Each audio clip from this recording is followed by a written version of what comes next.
Hello and welcome to another video by Mr. Felix. Today I'm going to be showing you how to use Photoshop um, in order to make a woodblock print.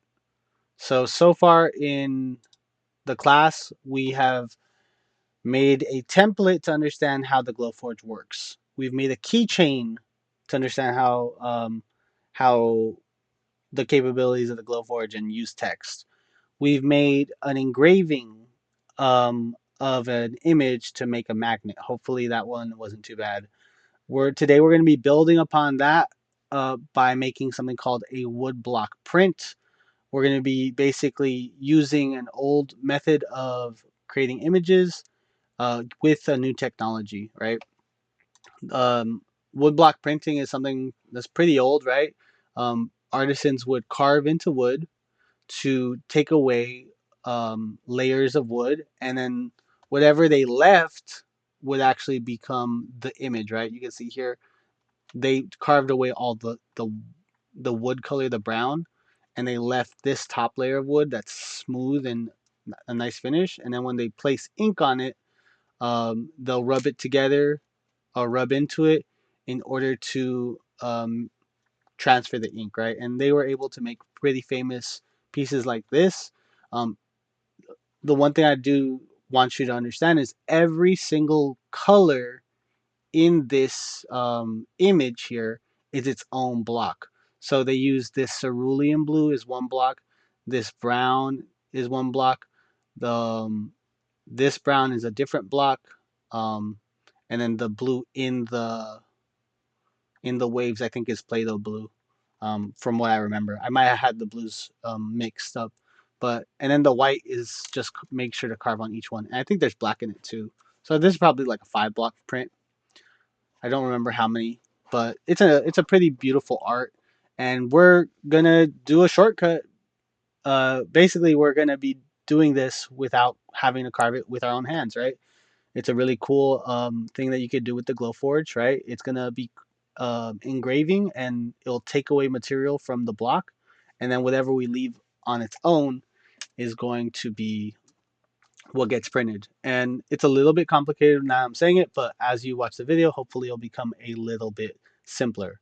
The first thing we're gonna need to do is choose an image, and since this whole class was about copyright, I want to make sure that you understand that you could choose any image. You can choose Pokemon or something that is copyright, like what Mickey Mouse, right? If I choose an old version of Mickey Mouse from Steamboat Willie, this is not copyright. But if I choose this new one from Mickey Mouse's Playhouse, right, this is copyright. Uh, or I could choose some anime thing like Luffy or whatever. This perfectly fine to make as long as we don't sell it. I would prefer you choose something that is not copyright, only because let's say I make our thing and I make a really nice image and then it blows up. Well, if it blows up and it catches the attention of, the people who made Luffy, then they could sue you and take your money, right? Not saying that that's going to happen, just saying that it's a possibility, and um, it making art isn't really covered under fair use, right? So to do this, I've added 3 links here: Image Banks, Public Works, and iCloud. Image Banks is a really big repository of image searches, and uh, websites that have images on it. It's a little bit better than just going to Google and searching Luffy, because if I search Luffy and I click one of these random images, that didn't work. You see here the pixel count. This is 872 by 1134. It looks pretty good, but sometimes you'll have images that are really low in quality. You can go in here and change the size, large, medium, or icon. And if you change the size, you'll get images that are usually in higher quality. But if I were to make it icon question mark, yeah, these are very small quality, and they probably won't work for what we're gonna do. They'll give us this pixelated quality, and we don't want that. We want our images to be as nice and as detailed as possible for what we're going to be doing. So I'd, I'd stay away from Google unless you go up here and choose large and choose an image that has a lot of pixels, right? You can see here in the bottom left or right. Yeah, right. That it has a lot of pixels. But these are obviously all copyright images. Here in the image banks, you have lots of choices, right? There's art, there's a AI art, which I probably wouldn't use because AI is pretty horrible. We're going to talk about it in our lesson. Um, Here in image banks, right? I know which ones are decent because I've spent some time in these. I would definitely use Pixabay. Pixabay is awesome. They're high quality stock images, right? I could choose this image of a cactus if I liked it, or this image of a rabbit. The other day I saw that, yeah, these herons, awesome. All I gotta do is download, put it up in a high resolution, download, and it'll download, and I'm done. Super cool. Lots of diversity of images, and most, if not all of these, are under fair use. They basically expect you to use them, right? Publish date. Hmm. Cool. Whatever. Another one that I have used in the past is Flickr. Flickr is pretty good. It has lots of cool images. How do I go to the images? I think I have to log in to see the images, but they have lots of images, and they have actually a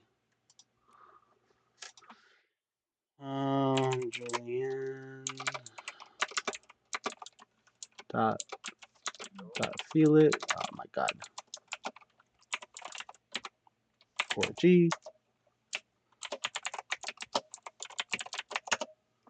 All right. They have plenty of images, and they have these really nice. If you go here and go to the comments, these are all copyright free images. Really cool. Like I was looking at this stuff earlier. This is some pictures from the Old West, and I think this would be a pretty cool image. Downloads buttons right there. I'd probably choose a high resolution one. The original one's fine, and downloaded pretty easy. Um, Flickr is good. Pixma is good. I put this one here, Public Works, because I just think it's like has interesting art. Basically, anything made before 1900 is fair game, right? This year, a lot of Frida Kahlo and Salvador Dali stuff went into the public comments too, so you can use their stuff. Um, lots of cool images here. To choose any of these, if let's say I like this one, I'd click on it, download, and I have downloaded image. The last thing I have here is iCloud. If you have a ton of images that you take pictures of and you like, you can go here. I have my favorited ones, and then I have this one. I like this picture of this duck. I can click download here. However, I'm actually going to go more download options and click a JPEG because it is just better. And now it is downloaded here. I'm gonna open that in my file to make sure I download it. And then you can see here I have the images I just downloaded. Cool. Those are all some ways. Obviously, iCloud is your own stuff, so it's not copyrighted. Um, Today we're going to be using Creative Cloud. Creative Cloud is basically the paid version of Adobe Express. Um, we're going to be learning how to manipulate photos using Photoshop. Photoshop is basically like the industry standard photo manipulation tool that people use to create images. Um, it is a raster based. Okay, so this, if you're on your assignment, go to the next page and look at that. The vocab is raster and vector. Raster images are images that have pixels, right? So any of these, I talked about it a little earlier, but any of these images that we saw have these pixels. And if I zoom in really, really close on one of these, let's go back to icon. I zoom in real close on this one, I guess. Open image in new tab. You could tell that it is made, okay, well, you can't tell, but you can kind of tell. You can probably tell better on one of these. Let me see. Mm, I'll click that one. It's fine.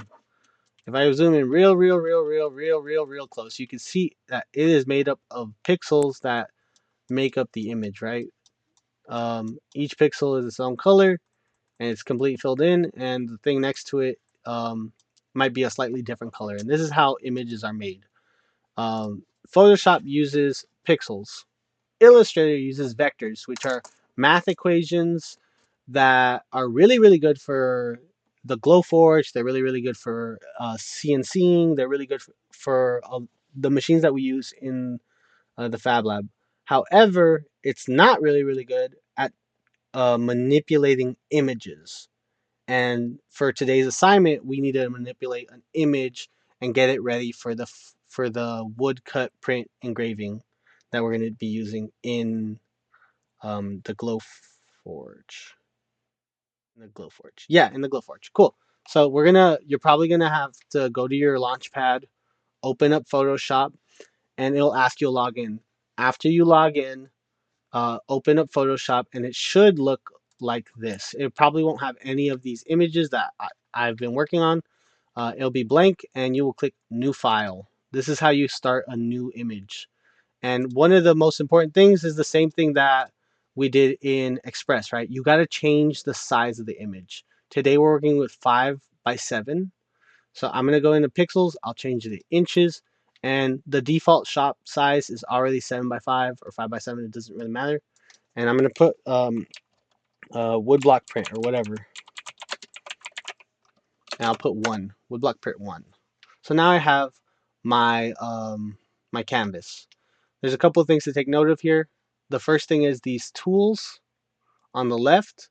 This is like my brush tool to paint in here if I want to use this as a painting studio. I have other tools like object selection and marquee. We're not really going to use a lot of these tools today. We're basically just going to be putting an image in here and messing with the adjustment layer, which is right here. The top right, the top panel, it focuses on like your brushes and the flow rate and the opacity of stuff. And then here in file, you have how you mess with the file. You can edit files, you can mess with the images. We're basically going to go to file and we're going to click on place embedded. That means place an image and make sure that image stays into our file. Place image. I'm going to choose my birds. I guess I could show this one. And then it's placed. When I'm happy with where it's placed, like let's say it came in like this big, I would fix the size to match this size and I would press done, right? The smart object must be rasterized before proceeding. Okay, click OK if you're gonna move around and stuff. If it's not a smart object, I would suggest going over here, right clicking, and then convert to smart object. That just means you're able to move it and do other stuff with it. If it's giving you problems, probably just make it into a smart object. I'll fix some stuff. And when you're happy with it, do this. Cool. If I wanted to add text and stuff, I can do it just like in Illustrator, right? Modern day, um, I don't know, warriors, whatever, and I can move it and I can rotate it and change it. I could change the font in here if I wanted to. This is stuff you're gonna have to do before you mess with it, but let's say I want it like this. I want my picture and I have my thing. Um, when you are happy with how your picture looks, what you're gonna do is you're gonna go up to image, you're gonna click on mode, and we're gonna switch it. Right now it's in RGB, which means red, green, blue. And we're gonna switch it to grayscale and flatten our image.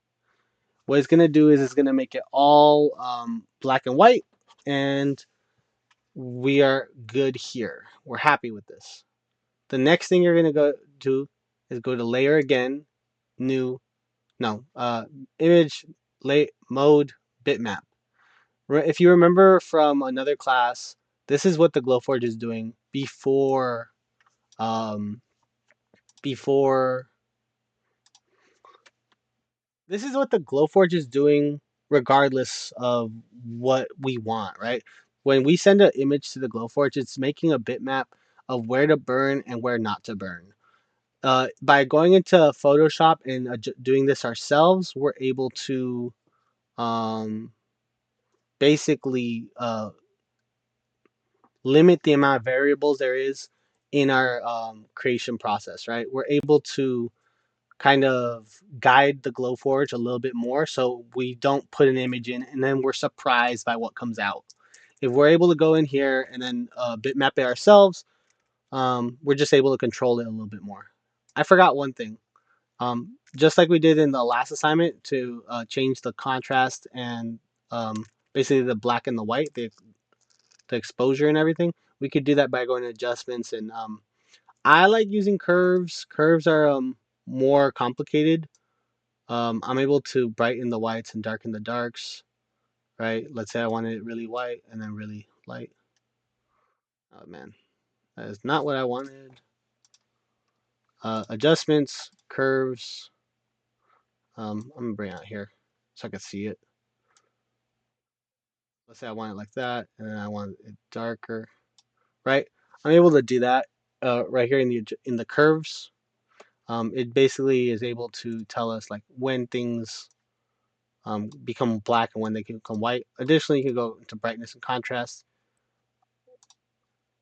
and you can go make it brighter and make that more contrasted or less contrasted, right? For this image, um, something like that looks okay. Um, and then adjustments also.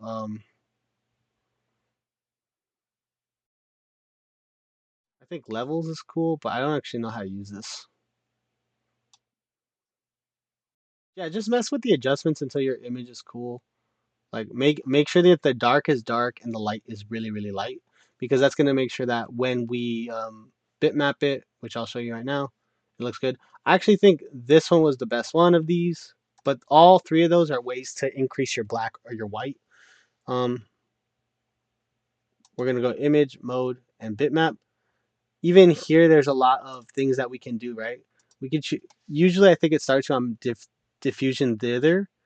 However, you can mess with these and see what they do, right? If I click this, it'll give me this, which looks pretty cool. And if this is what you want, then cool. Um, you might not like it though, and that's fine too. You can go image mode. I usually like halftone screen because I use halftone screen in my image making stuff. Halftone screen is like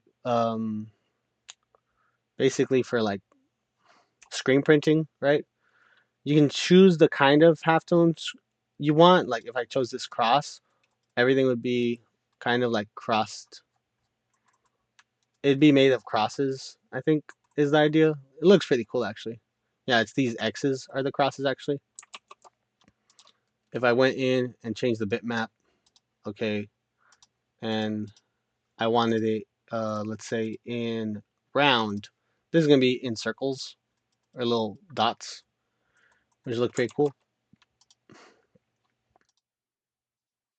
Um, don't I think this should be 300. Don't mess with that. And if I wanted it in, let's say, diamonds, this will look different too. Everything's made out of squares, diamonds. I'm going to say this is the one I want, and I'm happy with it. When I'm happy with how this looks, I'll go to File, I'll export it as PNG, and then I'll name it, save it, boom, I have my file. There's a lot more that we can do in this program. However, I'm not here to teach you all that right now. I'm just here to teach you how to. Um, I messed up. All right. The one thing I forgot to do is I have it here, adjustments. I have to put it in back to grayscale, size ratio 1, and then I have to invert it.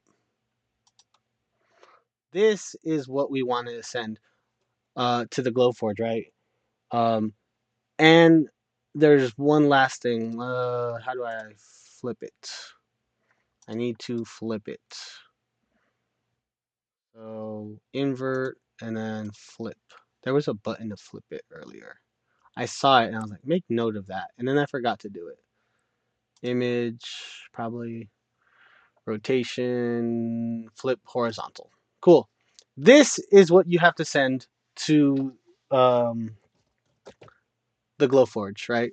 This image right here is flipped because when you put the ink on it and put it on a piece of paper, it'll flip. If you send it without this flipped, it will not work. The white in this image is what's going to print. The black is what's not going to print. So I can go to File, Export, Export as PNG, Woodblock Print, and this is what I'm supposed to get. Then we're going to go back to Adobe Express because at this point you know what we're going to do. We're going to go to Adobe Express. We're going to click New File, Custom Size, Inches. This was 7 by 5. No, 7 by 5. Oh, I messed that up. If you mess it up, there's a way to fix it. Resize 7 by 5. Resize. Cool. Now we're gonna upload our photo, our woodblock print. It should upload pretty nicely. Then we're gonna go to elements. We're gonna put a square around it. Ooh, I'm excited. I'm almost done. Um, I'll put the square around it. Line it up at the corner. And I know it's lined up when the pink line shows up. So boom, boom, fill, nothing, border red, and then this should be 1. Uh, okay. Apparently it messed up. All right, cool. And this is what I want to send to the Glowforge. I will download this as a PDF. Download. Um, Native Americans. Um, I'll go to Glowforge. Image, upload a file, upload my Native Americans one.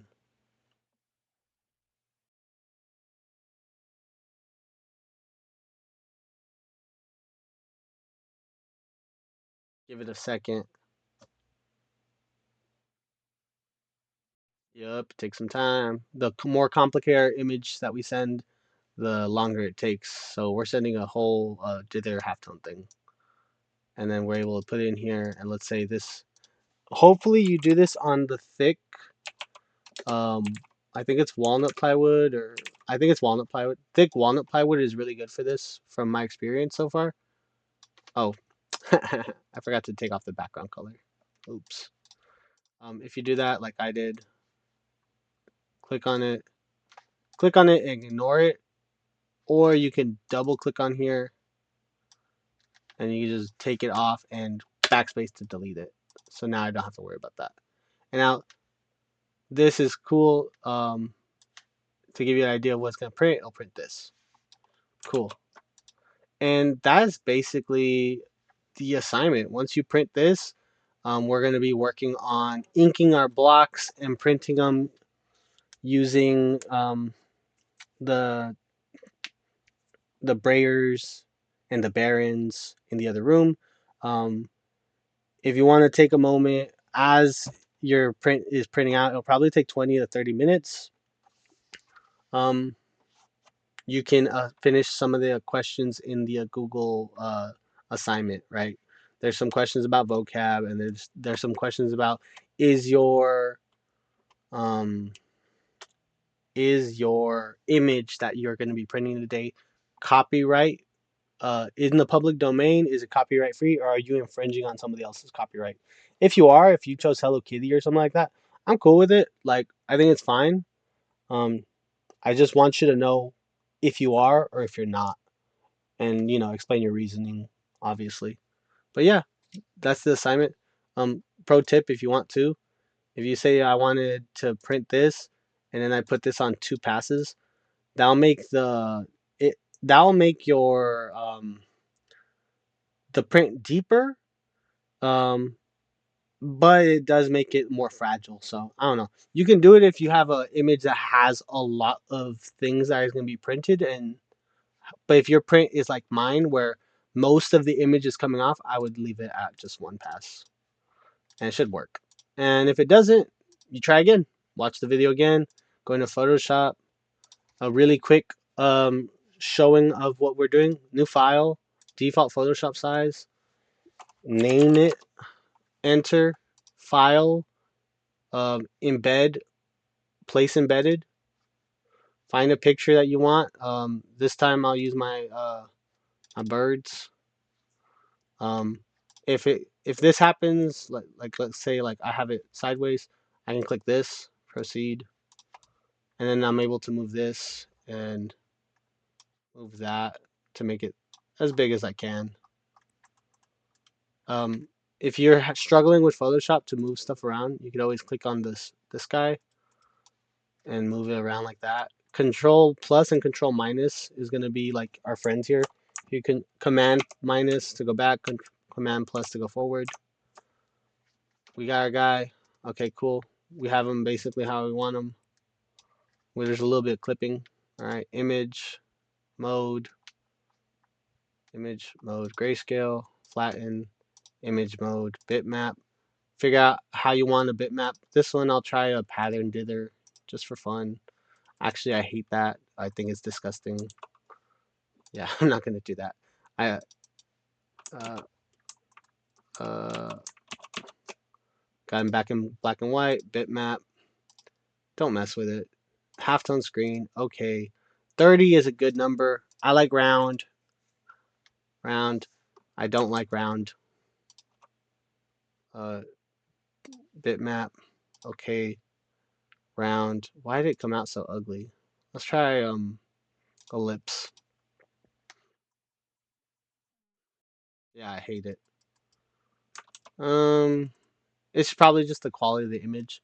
Image mode, bitmap dither, pattern dither, to the fusion. God, I don't like that either. Some images are just, oh, I forgot to adjust it. Uh-huh. Adjust the levels.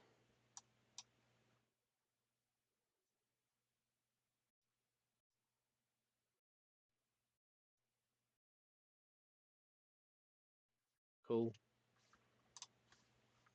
Image mode.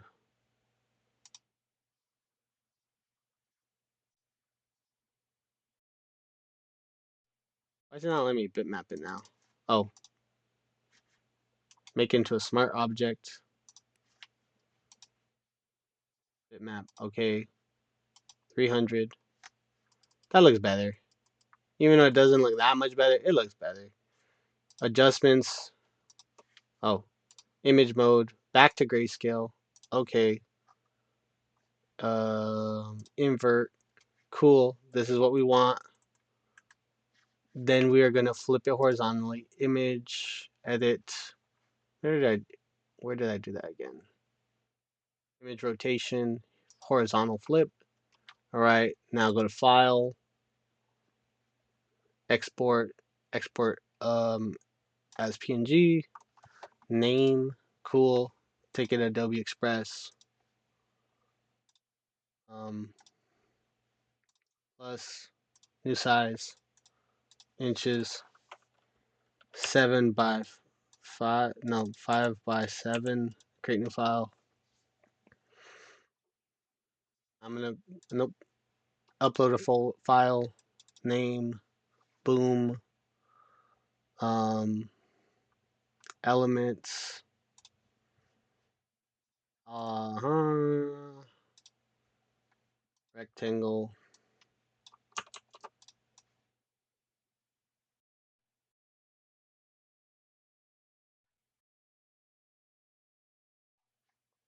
Background color off.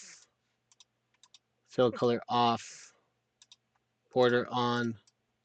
Border at 1. Nope.